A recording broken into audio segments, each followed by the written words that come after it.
ಎರಡನೇ ಸೋಲು, ರಾಹುಲ್ ರಾಜೀನಾಮೆ ಮಾತು. ದೇಶಾದ್ಯಂತ ಕಾಂಗ್ರೆಸ್ ಘಟಕಗಳಲ್ಲಿ ಕಲಹವೋ ಕಲಹ. ಒಬ್ಬರ ಮೇಲೊಬ್ಬರು ವಾರ್, ಪಕ್ಷಾಂತರಕ್ಕೂ ಕೂಡ ಸೈ ಅಂತ ಹೇಳ್ತಾ ಇದ್ದಾರೆ ಕಾಂಗ್ರೆಸ್ ನಾಯಕರು.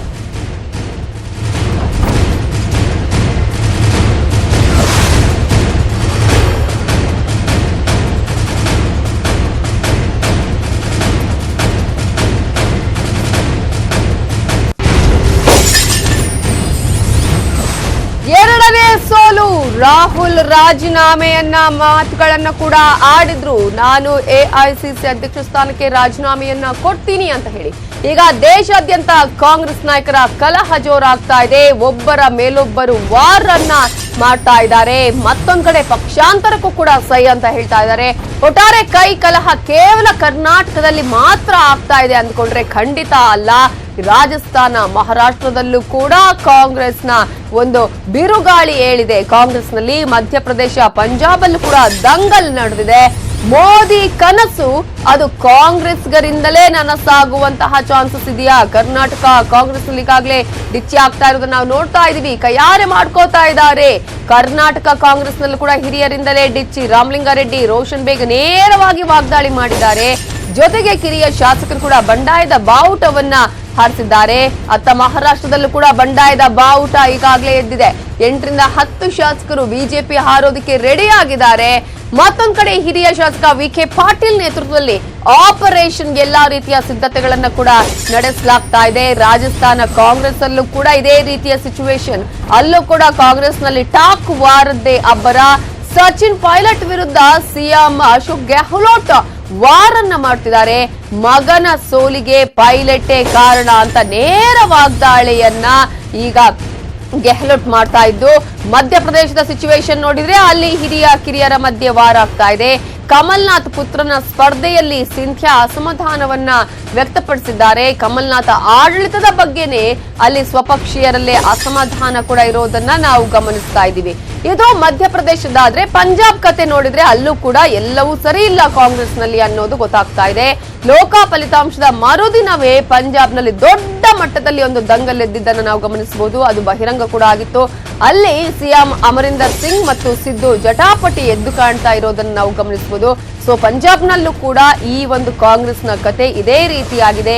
ಅಲ್ಲೂ ಕೂಡ ಕೈ ಕಲಹ ಇರೋದನ್ನ ನಾವು ಗಮನಿಸ್ತಾ ಇದ್ದೀವಿ. ಲೋಕ ಫಲಿತಾಂಶ ಯಾವಾಗ ಬಂತು ಅದರ ಮರುದಿನವೇ ಪಂಜಾಬ್ನಲ್ಲೂ ಕೂಡ ದಂಗಲ್ ಎದ್ದಿದ್ದನ್ನ ನಾವು ಗಮನಿಸಬಹುದು. ಅಲ್ಲಿ ಸಿಎಂ ಅಮರಿಂದರ್ ಸಿಂಗ್ ಹಾಗೇನೆ ಸಿದ್ದು ನಡುವಿನ ಒಂದು ಜಟಾಪಟಿ ಬಹಿರಂಗವಾಗಿತ್ತು. ಸೊ ಮೋದಿ ಪ್ರಚಂಡ ಜಯದ ಎಫೆಕ್ಟ್ ಕಾಂಗ್ರೆಸ್ನ ಒಳಗೆ ಕಂಪನಕ್ಕೆ ಕಾರಣ ಆಗಿದೆ. ಬಿಜೆಪಿ ಹೇಳ್ತಾ ಇತ್ತು, ಯಾವಾಗಲೂ ಎನ್ಡಿಎ ಹೇಳ್ತಾ ಇತ್ತು, ಪ್ರಧಾನಿ ನರೇಂದ್ರ ಮೋದಿ ಅವರು ಹೇಳ್ತಾ ಇದ್ರು ಕಾಂಗ್ರೆಸ್ ಮುಕ್ತ ಭಾರತ ಅಂತ ಹೇಳಿ.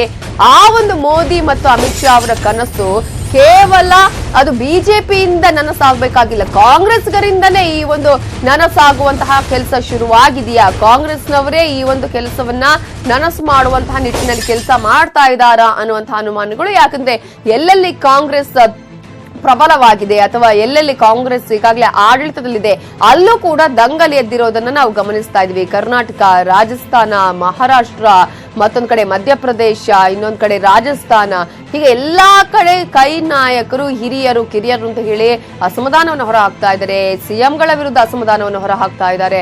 ಮತ್ತೊಂದ್ ಕಡೆ ಬಂಡಾಯವನ್ನ ಹೇಳ್ತಾ ಇದ್ದಾರೆ. ಒಂದ್ ಕಡೆ ನಮ್ಮ ಸೋಲಿಗೆ ಇವರೇ ಕಾರಣ ಅಂತ ಹೇಳಿ ಆರೋಪವನ್ನ ಮಾಡ್ತಾ ಇದ್ದಾರೆ. ಇನ್ನೊಂದ್ ಕಡೆ ಕರ್ನಾಟಕದಲ್ಲಿ ಮೂಲ ಕಾಂಗ್ರೆಸ್ಸಿಗರ ವಿಚಾರ ಕೂಡ ಅಲ್ಲಿ ಬರ್ತಾ ಇದೆ. ಸೊ ಎಲ್ಲಾ ಕಡೆ ಯಾವ ರೀತಿಯಾದಂತಹ ಒಂದು ಪೈಪೋಟಿ ಇದೆ, ಯಾವ ರೀತಿಯಾಗಿ ಕಾಂಗ್ರೆಸ್ನ ಒಳಗೆ ಕಿಚ್ಚನ್ನ ಹಚ್ಚಲಾಗಿದೆ. ಮೋದಿ ಮತ್ತು ಅಮಿತ್ ಶಾ ಅವರ ಕನಸೇನು ಕಾಂಗ್ರೆಸ್ ಮುಕ್ತ ಭಾರತ ಆಗಬೇಕು ಅನ್ನೋದು. ಆ ದಿನಗಳು ಬೇರೆ ತುಂಬಾ ದೂರ ಇಲ್ಲ ಅಂತ ಅನ್ಸುತ್ತೆ. ಕಾಂಗ್ರೆಸ್ನೊಳಗೆ ಈ ಒಂದು ಕಚ್ಚಾಟವನ್ನ ನೋಡಿದ್ರೆ ಎಲ್ಲಾ ಕಡೆ ಕೂಡ ಕಾಂಗ್ರೆಸ್ನ ಒಳಗೆ ಕಚ್ಚಾಟ ಇರೋದನ್ನ ನಾವು ನೋಡ್ತಾ ಇದ್ದೀವಿ. ಅಂತಹ ಬೆಳವಣಿಗೆಗಳು ಆಗ್ತಾ ಇರೋದನ್ನ ನಾವು ಗಮನಿಸ್ತಾ ಇದ್ದೀವಿ. ಸೊ ಬಂಡಾಯದ ಬಾವುಟವನ್ನ ನೀವು ಗಮನಿಸಬಹುದು. ಒಂದ್ ಕಡೆ ಅಮರಿಂದರ್ ಸಿಂಗ್ ಮತ್ತು ಸಿದ್ದು ನಡುವೆ ಇರುವಂತಹ ಜಟಾಪಟಿ, ಎಲೆಕ್ಷನ್ ರಿಸಲ್ಟ್ ಬಂದ ನೆಕ್ಸ್ಟ್ ಡೇನೆ ಪಂಜಾಬ್ ಅಲ್ಲಿ ಯಾವ ರೀತಿಯಾಗಿ ಜಟಾಪಟಿ ಆಯ್ತು ಅನ್ನೋದನ್ನ ನಾವು ಗಮನಿಸಿದ್ರೆ, ಮತ್ತೊಂದ್ ಕಡೆ ಬಂಡಾಯದ ಬಾವುಟ ಮಧ್ಯಪ್ರದೇಶದಲ್ಲೂ ಕೂಡ ಅದೇ ರೀತಿ ಆಯ್ತು.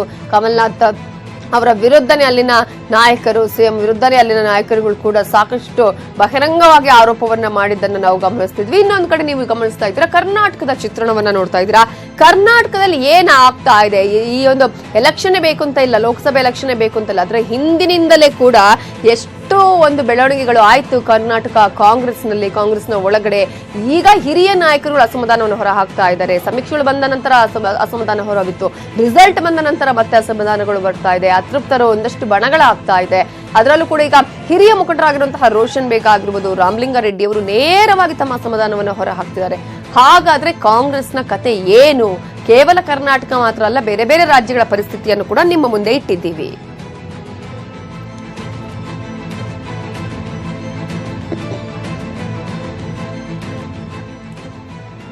ಇವೆಲ್ಲದರ ಬಗ್ಗೆ ಡೀಟೇಲ್ಸ್ ಕೊಡೋದಕ್ಕೆ ನಮ್ಮ ದೆಹಲಿ ರಿಪೋರ್ಟರ್ ಧರಣೇಶ್ ಬೂಕನಕೆರೆ ಈಗ ನೇರ ಸಂಪರ್ಕದಲ್ಲಿದ್ದಾರೆ. ಧರಣೇಶ್, ಕರ್ನಾಟಕದ ಸಿಚುವೇಶನ್ ಮಾತ್ರನ ಕಾಂಗ್ರೆಸ್ನಲ್ಲಿ ಅಂತ ಅಂದುಕೊಂಡ್ರೆ ಖಂಡಿತವಾಗ್ಲೂ ಆ ಒಂದು ಕಲ್ಪನೆ ಅಥವಾ ಆ ಊಹೆ ತಪ್ಪು ಅಂತ ಹೇಳ್ಬೇಕಾಗುತ್ತೆ.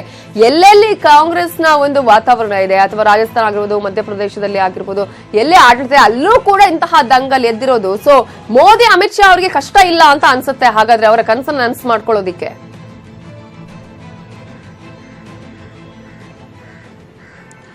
ಲೋಕಸಭಾ ಚುನಾವಣೆಯಲ್ಲಿ ಸೋತ ನಂತರ ಕಾಂಗ್ರೆಸ್ನಲ್ಲಿ ಒಂದು ಕಂಪನ ಶುರುವಾಗಿದೆ. ಅದರಲ್ಲೂ ಕೂಡ ಬಹುಶಃ ಈಗ ಗೊತ್ತಾಗತ್ತೆ ನಾಯಕತ್ವ ಅನ್ನುವಂಥದ್ದು ಎಷ್ಟು ಮುಖ್ಯ ಒಂದು ಪಕ್ಷಕ್ಕೆ, ಸಂಘಟನೆಗೆ ಅಂತೇಳಿ. ಯಾವಾಗ ರಾಹುಲ್ ಗಾಂಧಿ ರಾಜೀನಾಮೆ ಕೊಡುವಂತಹ ಪ್ರಸ್ತಾಪವನ್ನ ಮುಂದಿಟ್ರು ಆಗ ಈ ಕಂಪನಗಳು ಶುರುವಾದವು. ಯಾಕೆಂದ್ರೆ ಅದಕ್ಕೂ ಮೊದಲು ಸೋಲನ್ನ ಒಪ್ಕೊಳ್ಳೇಬೇಕಿತ್ತು, ಒಪ್ಕೊಂಡಿದ್ರು. ಕಾಂಗ್ರೆಸ್ನಲ್ಲಿ ಎಲ್ಲವೂ ಕೂಡ ತಣ್ಣಗಾಗ್ಬಿಟ್ಟಿತ್ತು, ಯಾವುದೇ ರೀತಿಯ ಸಂಚಲನ ಇರ್ತಿರ್ಲಿಲ್ಲ. ಯಾವಾಗ ರಾಹುಲ್ ಗಾಂಧಿ ರಾಜೀನಾಮೆ ವಿಚಾರವನ್ನ ಪ್ರಸ್ತಾಪಿಸಿದ್ರು ಆಗ ಮತ್ತೆ ಅಂದ್ರೆ ಯಾರ್ಯಾರು ಅಸಮಾಧಾನ ಹೊಂದಿದ್ರು, ಬಂಡಾಯ ಮಾಡಬೇಕು ಅಂತ ಅಂದ್ಕೊಂಡಿದ್ರು, ಅವರೆಲ್ಲರೂ ಕೂಡ ಈಗ ಆ ಬಂಡಾಯದ ಬಾವುಟವನ್ನ ಹಿಡಿದು ನಿಂತಿದ್ದಾರೆ. ಈ ಕರ್ನಾಟಕ ಕಾಂಗ್ರೆಸ್ ಗೊತ್ತೇ ಇದೆ, ಕಳೆದ ಒಂದು ವರ್ಷದಿಂದ ಅಲ್ಲಿ ನಾಯಕತ್ವದ ವಿರುದ್ಧ MLAಗಳು ಮತ್ತೆ ಹಿರಿಯ ಶಾಸಕರು ಇವರೆಲ್ಲರೂ ಕೂಡ ಅಸಮಾಧಾನ ಆಗ್ತಿದ್ದಾರೆ. ಅದೇ ರೀತಿ ಇತ್ತೀಚೆಗಷ್ಟೇ ಗೌರ್ಮೆಂಟ್ ಫಾರ್ಮ್ ಮಾಡಿದಂತಹ ಮಧ್ಯಪ್ರದೇಶದಲ್ಲಿ ಮತ್ತು ರಾಜಸ್ಥಾನದಲ್ಲೂ ಕೂಡ ಕಾಂಗ್ರೆಸ್ ಒಂದು ರೀತಿಯಲ್ಲಿ ಶೀತಲ ಸಮರಕ್ಕೆ ಬಸವಳ್ತಾ ಇದೆ. ಯಾಕೆಂತಂದ್ರೆ ಅಧಿಕಾರ ಸಿಕ್ಕಿರಲಿಲ್ಲ, ಎರಡೂ ರಾಜ್ಯಗಳಲ್ಲಿ ಅಧಿಕಾರ ಸಿಕ್ಕಿರಲಿಲ್ಲ. ಮಧ್ಯಪ್ರದೇಶದಲ್ಲಂತೂ 15 ವರ್ಷಗಳ ಕಾಲ ಅಧಿಕಾರ ಇರಲಿಲ್ಲ. ಈ 15 ವರ್ಷಗಳ ಬಳಿಕ ಬಂದ ಅಧಿಕಾರವನ್ನ ಉಳಿಸಿಕೊಳ್ಳುವ ಅಥವಾ ಅದನ್ನ ಅನುಭವಿಸುವ ಬದಲಿಗೆ ಒಳಜಗಳಕ್ಕೆ ಅಲ್ಲಿ ಏನೋ ಮುನ್ನುಡಿ ಬರೆದಂತಾಯ್ತು. ಫಾರ್ ಎಕ್ಸಾಂಪಲ್, ಕಳೆದ ಲೋಕಸಭಾ ಚುನಾವಣೆಯಲ್ಲಿ ಮುಖ್ಯಮಂತ್ರಿ ಕಮಲ್ನಾಥ್ ಅವರ ಪುತ್ರನ ಸ್ಪರ್ಧೆಗೆ ಇನ್ನೊಬ್ಬ ಪೈಪೋಟಿ ನೀಡುತ್ತಿದ್ದಂತಹ, ಮುಖ್ಯಮಂತ್ರಿ ಸ್ಥಾನಕ್ಕೆ ಪೈಪೋಟಿ ನೀಡಿದಂತಹ ಜ್ಯೋತಿರಾದಿತ್ಯ ಸಿಂಧ್ಯಾ ವಿರೋಧವನ್ನ ವ್ಯಕ್ತಪಡಿಸಿದರು. ಮೊದಲಿಂದಲೂ ಕೂಡ ಇವರಿಬ್ಬರ ನಡುವೆ ಈ ರೀತಿಯ ಪೈಪೋಟಿ, ಬಂಡಾಯ, ಅಸಮಾಧಾನ, ಭಿನ್ನ ರಾಗಗಳು ಇದ್ದೇ ಇದ್ವು. ಈಗ ಅದು ಲೋಕಸಭಾ ಚುನಾವಣೆಯಲ್ಲಿ ಸಾಬೀತಾಯಿತು. ಅದು ಕಾಂಗ್ರೆಸ್ ಪಕ್ಷ ಸೋಲುವ ಮುಖಾಂತರ ಸಾಬೀತಾಯಿತು. ಹಾಗಾಗಿ ಈಗ ಮುಖ್ಯಮಂತ್ರಿ ಅವರೊಂದು ರೀತಿಯಲ್ಲಿ ಅಸಮಾಧಾನವನ್ನು ವ್ಯಕ್ತಪಡಿಸ್ತಿದ್ದಾರೆ, ಜ್ಯೋತಿರಾದಿತ್ಯ ಸಿಂಧ್ಯಾ ಒಂದು ರೀತಿಯ ಅಸಮಾಧಾನ ವ್ಯಕ್ತಪಡಿಸಿದ್ದಾರೆ. ಅಂತಿಮವಾಗಿ ಮಧ್ಯಪ್ರದೇಶದ ಕಾಂಗ್ರೆಸ್ ಘಟಕ ಈಗ ಅಲ್ಲಿ ಒಂದು ರೀತಿಯಲ್ಲಿ ಅದಕ್ಕೆ ಕಂಪನ ಶುರುವಾಗಿದೆ. ಜೊತೆಗೆ ಅಲ್ಲಿ ಏನಾಗಬಹುದು ನಾಳೆ ಅನ್ನುವಂಥದ್ದು ಗೊತ್ತಾಗದೇ ಇರುವಂತಹ ಪರಿಸ್ಥಿತಿ ನಿರ್ಮಾಣ ಆಗಿದೆ. ಫಾರ್ ಎಕ್ಸಾಂಪಲ್, ಒಂದಷ್ಟು ಶಾಸಕರು ಅಲ್ಲಿ ಏನಾದ್ರೂ ಬಂಡಾಯ ಇದ್ರೆ ಸರ್ಕಾರಕ್ಕೆ ಸಂಚಕಾರ ಬರ್ಬೋದು, ಸರ್ಕಾರ ಬಿದ್ದೋಗ್ಬೋದು ಅಂತ ಪರಿಸ್ಥಿತಿ ಮಧ್ಯಪ್ರದೇಶದಲ್ಲಿ ಕಂಡು ಬರ್ತಿದೆ. ಇದೇ ರೀತಿ ಎಲ್ಲೆಲ್ಲಿ ಕಾಂಗ್ರೆಸ್ ಪ್ರಬಲವಾಗಿದೆ ಅಂತ ಅಂದ್ಕೊಳ್ತಿರುವಂತಹ ರಾಜ್ಯಗಳಲ್ಲಿ ನಾವೀಗ ಕರ್ನಾಟಕದ ನೋಡಿದ್ವಿ, ಮಧ್ಯಪ್ರದೇಶದ ನೋಡಿದ್ವಿ, ಮಹಾರಾಷ್ಟ್ರದಲ್ಲಿ ಅಲ್ಲೂ ಕೂಡ ಬೇರೆ ರಾಜ್ಯಗಳಿಗೆ ಹೋಲಿಸ್ಕೊಂಡ್ರೆ ಕಾಂಗ್ರೆಸ್ ಅದರ ನೆಲೆಗಳು ಇದಾವೆ. ಆದ್ರೆ ಅಲ್ಲೂ ಕೂಡ ಈಗ ಬಂಡಾಯ ಇದಿದೆ. ಮತ್ತೆ ರಾಜಸ್ಥಾನದಲ್ಲಿ ಕಾಂಗ್ರೆಸ್ ಸರ್ಕಾರ ಇದೆ. ಕಾಂಗ್ರೆಸ್ ಸರ್ಕಾರದ ಮುಖ್ಯಮಂತ್ರಿ ಅಶೋಕ್ ಗೆಹ್ಲೋಟ್ ಅವರೇ ಹೇಳಿದ್ದಾರೆ ತಮ್ಮ ಪುತ್ರನ ಸೋಲಿಗೆ ಸಚಿನ್ ಪೈಲಟ್ ಕಾರಣ ಅಂತ. ಸಚಿನ್ ಪೈಲಟ್ ರಾಜಸ್ಥಾನ ಕಾಂಗ್ರೆಸ್ ಅಧ್ಯಕ್ಷರು. ಸೊ ಅಲ್ಲಿ ಪಕ್ಷ ಮತ್ತು ಸರ್ಕಾರದ ನಡುವೆ ತಾಳಮೇಳ ಇಲ್ಲ ಅನ್ನುವಂಥದ್ದು ಈ ಮುಖಾಂತರ ಗೊತ್ತಾಗುತ್ತೆ. ಇನ್ನು ಪಂಜಾಬ್ ನೋಡಿದ್ರೆ ಅಲ್ಲೂ ಕೂಡ ಕಾಂಗ್ರೆಸ್ ಸರ್ಕಾರ ಇದೆ, ಅಲ್ಲೂ ಭಿನ್ನಮತ ಶುರುವಾಗಿದೆ. ಅಲ್ಲಿ ಮೊದಲಿಂದನೂ ಕೂಡ ಇತ್ತು ಮುಖ್ಯಮಂತ್ರಿ ಅಮರೇಂದರ್ ಸಿಂಗ್ ಮತ್ತು ನವಜೋತ್ ಸಿಂಗ್ ಸಿಧು ನಡುವೆ ಒಂದು ಶೀತಲ ಸಮರ. ಹಾಗಾಗಿ ಯಾವ ರೀತಿಯಾಗಿ ಇದೆ ಈ ಒಂದು ಕಾಂಗ್ರೆಸ್ನ ಸ್ಥಿತಿ ಅನ್ನೋದನ್ನ ನೋಡಿದ್ವಿ. Thank you so much Dharanesh, details